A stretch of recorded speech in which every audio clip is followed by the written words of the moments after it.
Hi guys, welcome back to my YouTube channel. Today I'm back with another tutorial on SAP. I guess you have seen other videos in my channel. Today I'm back with a topic in very demand and very common thing in ABAP technology stack. I guess you must have heard about this, but yeah, I'm again back with the easy peasy tutorial that you can use for your daily work, daily development or so.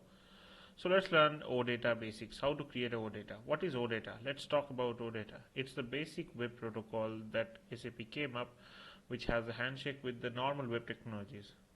You don't need to bother about what's in the outside world. It's just like another API. I guess you know your Java colleagues working with API. This word is common now in SAP terms as well.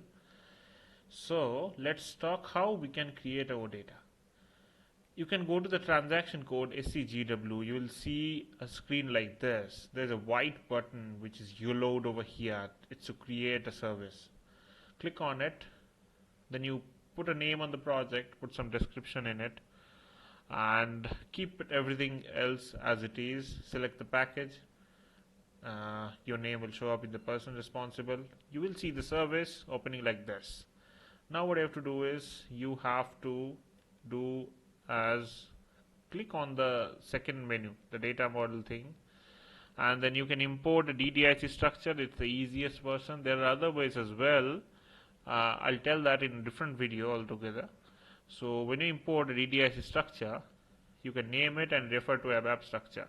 The ABAP structure can be any structure which you can refer for your field list. Remember, this will be the list of fields which you will be using for your response.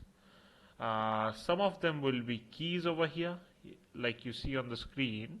There are a lot of fields. You select some of them from the structure and use them, and there is next button. You click on the next button and select the keys. Those makes the service, the parameters for this data set prepared. So consider it's a sales data, so I'll select a couple of sales header level fields here, and then we'll create another one. We'll take item level fields here, then complete them and choose the keys, and then we'll go to generate. Click on the generate button on the top. It looks like a round with a small pizza sign on it. Click on it. You will see the screen. It will be the generation of the classes. So basically OData creates the classes in the background, which is having the logic of how the service works when the service is generated or working on the ground. Some class, the class name is MPC-ext is the model provider, and MPC, DPC and DPC-ext is the data provider. You have a model extension called _MDL, and the service name is _SRV. All of them are classes. So these classes will be generated. Then what you have to do is you have to go to the service implementation, select your service node, your set, then double click on the get entry set and right click and go to the ABAP workbench. You will end up on this screen. You will see that you have to select the DPC-ext class, go to the method get entity set, redefine it, and then write your code. If you want to know how we write the code, let me know in comments. I'll show you how to. The last but not the least, you have to go to the tree code /iwfnd/main_service. Add a service, put your service name, select it, and go ahead. You will be able to add the service and save it. Your service is ready.